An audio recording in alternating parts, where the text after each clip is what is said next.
In this video, I'm going to tell you about the ham sandwich theorem, which is really a beautiful theorem because it allows you to play around with a lot of examples, and it also says something that's geometrically very interesting. So this theorem is named after two mathematicians, a German mathematician named Johann Ham, and a British mathematician named Aloysius Sandwich. I did my best to draw them here, but let's start with this simple setup. So suppose that Johann and Aloysius want to divide this Twizzler between themselves. So this is a weird Twizzler because, there's some gaps in it and stuff like that. So my question is there a place that I can cut it such that everything to the left goes to Johann, everything to the right goes to Aloysius, and it's divided completely evenly? So is it possible to divide this evenly?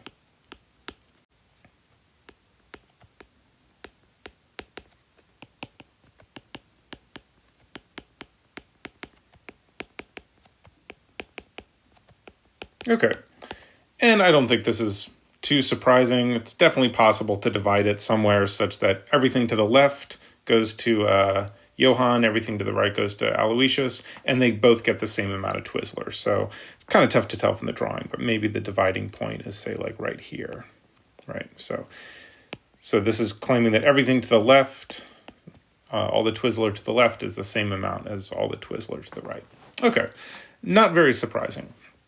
Things get a little more interesting when you go up one dimension. So you can kind of think about this as, this is a one-dimensional Twizzler, right? So suppose instead now they have a piece of cheese. So now the question is it possible to make a straight cut? So in other words, with a line such that everything to one side goes to Johann, everything to the other side goes to Aloysius, and they both get the same amount of cheese.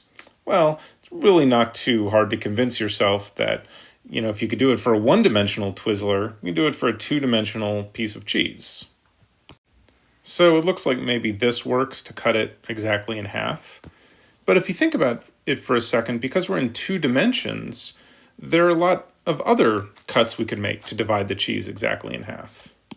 So for instance, this new cut looks like it divides the cheese in half as well. So I have a lot more freedom as to what my straight cuts look like. So it looks like there are going to be a lot of straight cuts that divide the cheese exactly in half. So what's surprising is that when we start talking about two dimensions, we can actually add another ingredient. So let's do that. So here I've got the same piece of cheese, but now I've also added a piece of ham.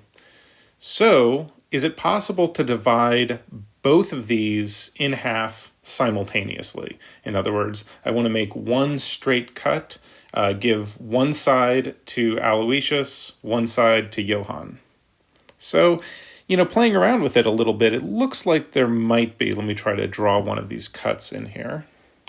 So it looks like that might do it, right? So my claim is here that this divides the ham exactly in half. So everything on this side of the cut goes to Johann, everything on this side goes to Aloysius.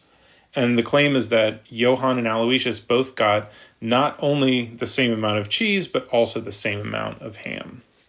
Okay, great. So it turns out that this can be done in general. And this is kind of an amazing result, especially when you go up more and more dimensions. It's really surprising. So the ham sandwich theorem says that if you fix some number n, so we started with a one-dimensional case, or n was 1, and we had only one ingredient. Then we went up to 2 dimensions, so we had 2 ingredients, the ham and the cheese.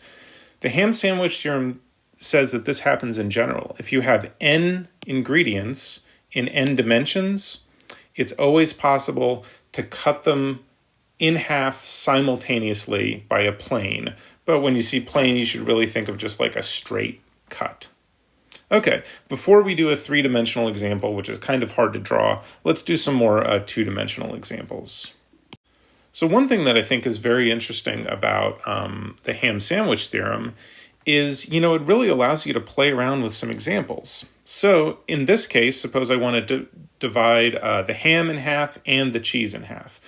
Well, this isn't too bad to see how you might do that because I'm assuming all these circles are the same area. So this circle of ham is the same as this circle of ham. So I just need to divide the circle of cheese in half such that the cut has one ham circle on one side, one ham circle on the other side.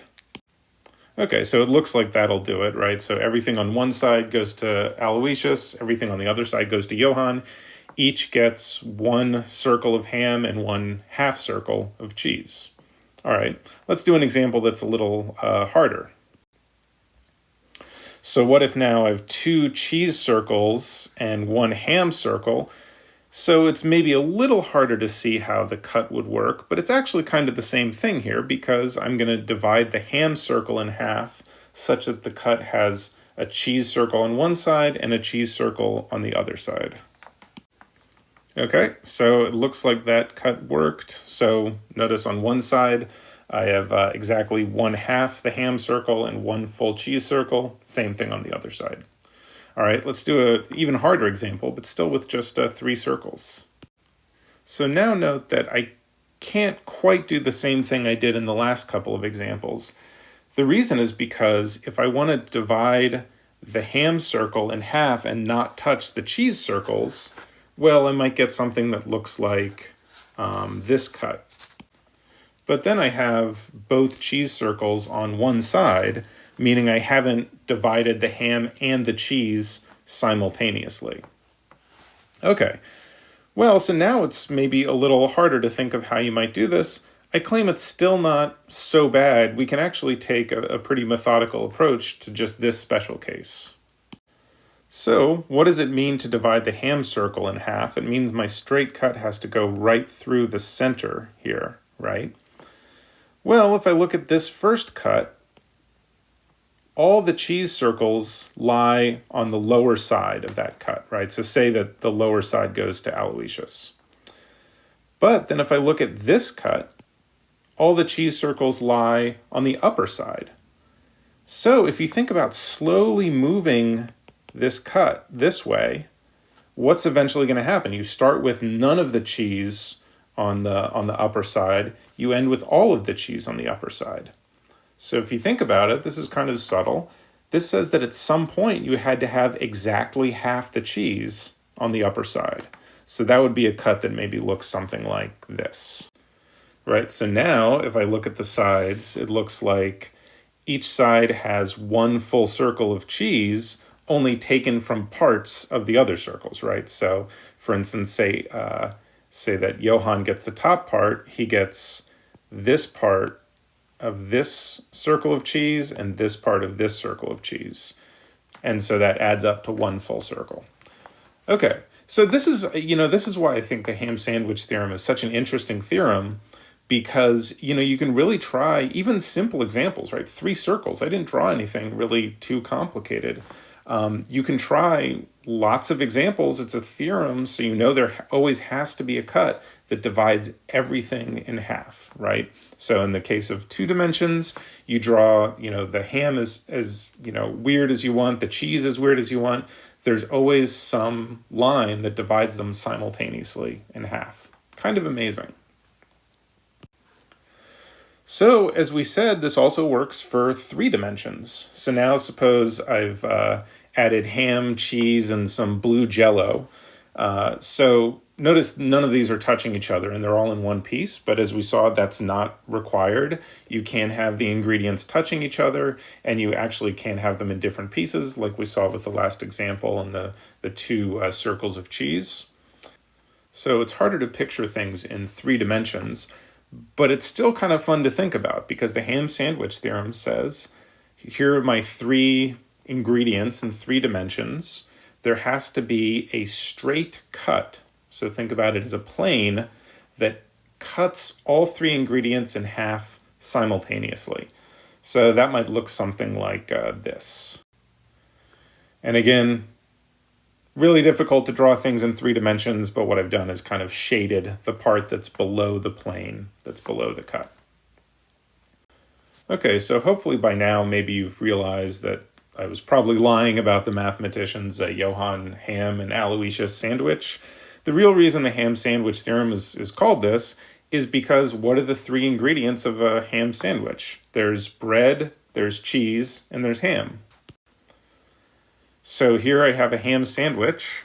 And so what the ham sandwich theorem says is that there's a way of cutting the sandwich in one straight cut such that it divides the bread, the ham, and the cheese in half simultaneously.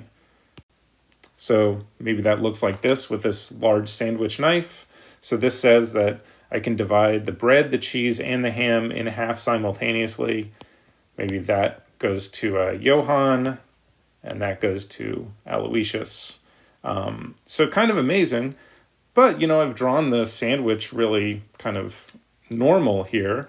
Remember, we have no requirements on the ingredients. So for instance, maybe the ingredients look really weird. So this is a very badly made ham sandwich. So here I have like this weird thing of bread. And then I have this sphere of cheese, this sphere of cheese here, and then this glob of ham and a sphere of cheese going through it. Really, really messy. But what the ham sandwich theorem says is there's some way to take a straight cut. So that's important. You're not moving the cut around. A straight cut, a straight plane that cuts all these things in half simultaneously. I think that's pretty incredible. Unfortunately for this, I kind of already tested my drawing abilities with the earlier ones, so I'm not going to try to draw the plane that cuts all three ingredients simultaneously in half. But you can think about it, kind of visualize what it would have to look like. It would have to cut this bread in half, so you already kind of know what the plane has to look like. It couldn't be a plane like, over here, because then all the bread would be on one side of it. So I should also mention the ham sandwich theorem holds in every dimension. So it's, as hard as it is to picture things in 3 dimensions, imagine 4-dimensional ingredients. Now you can add a fourth ingredient to your sandwich, and there's some cut that cuts them all in half simultaneously. So like all good theorems, when you first hear it, it's pretty surprising. You start playing around with examples and you say, okay, I'm still surprised, but I can kind of see why this makes sense. So I'd encourage you to try other examples, try, 2 ingredients in 2 dimensions, see how you would cut them in half with one straight cut. All right, thanks for listening.